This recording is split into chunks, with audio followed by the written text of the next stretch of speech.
Hello everyone. आज का जो वीडियो है बहुत इंपॉर्टेंट है उन सभी बच्चों के लिए जो कि एनटीएससी एग्जामिनेशन को देना चाहते हैं, क्लास 10th में हैं और टैलेंटेड हैं। ये वीडियो आपको ये बताएगा कि एग्जामिनेशन होगा कि नहीं होगा। देख भी पा रहे होंगे आप अभी इन दिनों, आप सभी को पता होगा यूट्यूब पे जब आप कभी भी अलग अलग वीडियोस देखते होंगे, सर्च करते होंगे एनटीएससी के रिगार्डिंग, तो आपको अलग अलग लोग अलग अलग बातें कहते हुए मिलते होंगे कि एनटीएससी एग्जामिनेशन अब होने वाला है, ये कारण है, या अलग अलग अपने हिसाब से वो कई सारी चीज़ें आपको बना करके बता देते हैं। गवर्नमेंट ने इन सभी चीज़ों को ख़त्म करने के लिए एक ऑफिशियल प्रेस नोट रिलीज़ किया है। आज उसी प्रेस नोट को हम आपके साथ शेयर कर रहे हैं। एनटीएससी एग्जामिनेशन 2022 होगा कि नहीं होगा। स्टेज 1, स्टेज 2 आपको पता होगा ना, तो स्टेज 1 हुआ है अभी तक, स्टेज 2 तो खैर 1 ही नहीं हुआ तो 2 कैसे होगा। तो बहुत बड़ा क्वेश्चन है कि एग्ज़ाम होगा कि नहीं होगा। नहीं हुआ है तो क्यों नहीं। सो गवर्नमेंट ने क्या किया, प्रेस नोट रिलीज़ किया।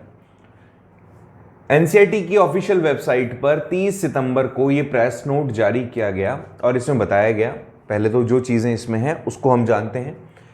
The national talent search examination, जो कि सेंट्रल गवर्नमेंट की स्कीम है और जिसको पूरे तरीके से फंड मिलता है मिनिस्ट्री ऑफ एजुकेशन से, यहां पर एनसीईआरटी इसको इंप्लीमेंट कराता है। एनसीईआरटी इसको इंप्लीमेंट किसके थ्रू कराता है? ये एक तरीके से इंप्लीमेंटेशन एजेंसी है जो कि नेशनल टैलेंट सर्च स्कीम के तहत टेस्ट लेती है। ये जो स्कीम है गवर्नमेंट ने पहले जब अप्रूव की थी, तो ये बहुत इंपॉर्टेंट है, 31 मार्च 2021 तक के लिए अप्रूवमेंट या अप्रूवल इनको मिला हुआ था। अब 31 मार्च 2021 तक का अप्रूवल था, तो इन्होंने इस दौरान स्टेज 1 और स्टेज 2 डिसाइड कर लिए थे। उसके बाद में क्योंकि कोई डिसीजन आगे फर्दर नहीं इनको मिला, तो आगे का कोई भी पॉलिसी अभी तक इनके पास में नहीं है।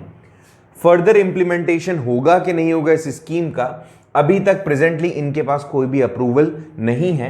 इस कारण से आगे अगले ऑर्डर तक के लिए इसको सेटल किया जाता है।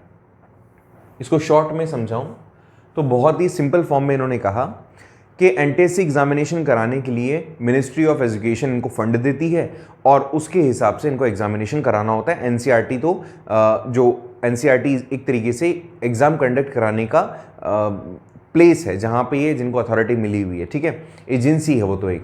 ऐसे में अभी तक इनके पास में कोई ऑर्डर नहीं है। पहले जो ऑर्डर थे वो 31 मार्च 2021 को ख़त्म हो गए, वहीं तक थे। आगे क्या होगा क्या नहीं इनको अभी कुछ भी पता नहीं है, और जब तक ऑर्डर नहीं आते हैं तब तक एग्जामिनेशन भी ये सेटल करते हैं, इंप्लीमेंट ये नहीं करवा पाएंगे। अब अभी इन्होंने ऐसा क्यों रिलीज़ किया कि जितने भी आपके कंसर्न हैं, जो भी आपके कंसर्न है, ये इंफॉर्मेशन उसको सॉर्ट करने के लिए आपके साथ इन्होंने शेयर कर दी है, ठीक है।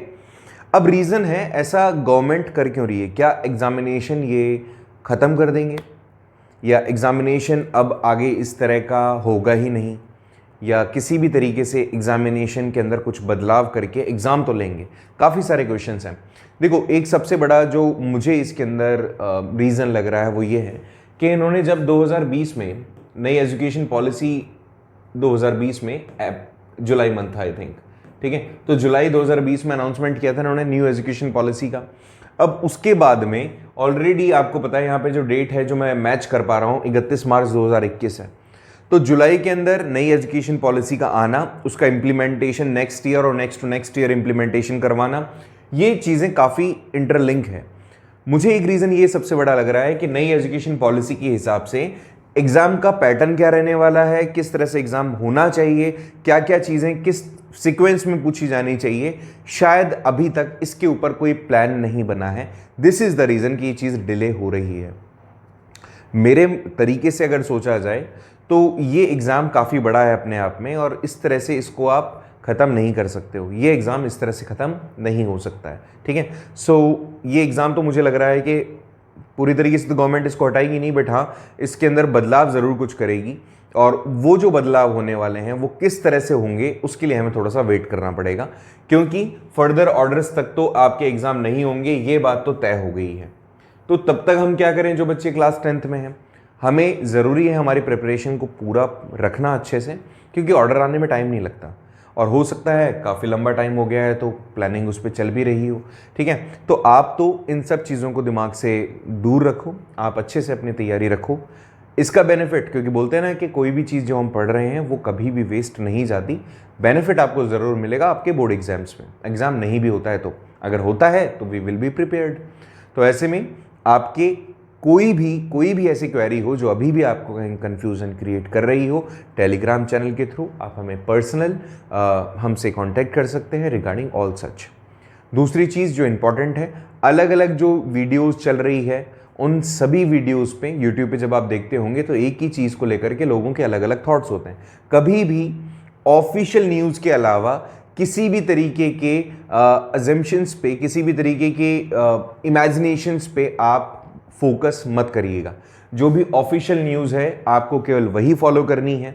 अब ये ऑफिशियल न्यूज़ क्योंकि रिलीज़ हुई है तो हमने ये वीडियो बनाया है, this is the reason. Otherwise बहुत सारे यूट्यूबर्स बहुत सारी चीज़ें अलग अलग अज्यूम कर रहे थे कि ये कारण है, ऐसा हो सकता है, ऐसा कुछ नहीं है, रीज़न ये था। तो आप केवल अभी के लिए आपका काम यही है कि आप अच्छे से पढ़ें, कहीं कन्फ्यूज़न हो तो वो कन्फ्यूज़न अपनी क्लियर करें, आपकी तैयारी पूरी रखें। एग्ज़ाम होता है तो भी आपके लिए बहुत अच्छी बात होगी, नहीं होगा तो आपके लिए बोर्ड के अंदर अच्छे मार्क्स गेन करने का एक बहुत बड़ा प्लेटफॉर्म या रास्ता तैयार हो जाएगा, ठीक है। So this is all about the video और होपफुली आपके जो डाउट्स थे वो क्लियर हो गए होंगे। मिलते हैं नेक्स्ट वीडियो में, अगर कोई इन्फॉर्मेशन आती है तो उसके साथ, अदरवाइज़ हमारे नॉलेजेबल वीडियोस तो हैं आपके साथ। Thank you so much.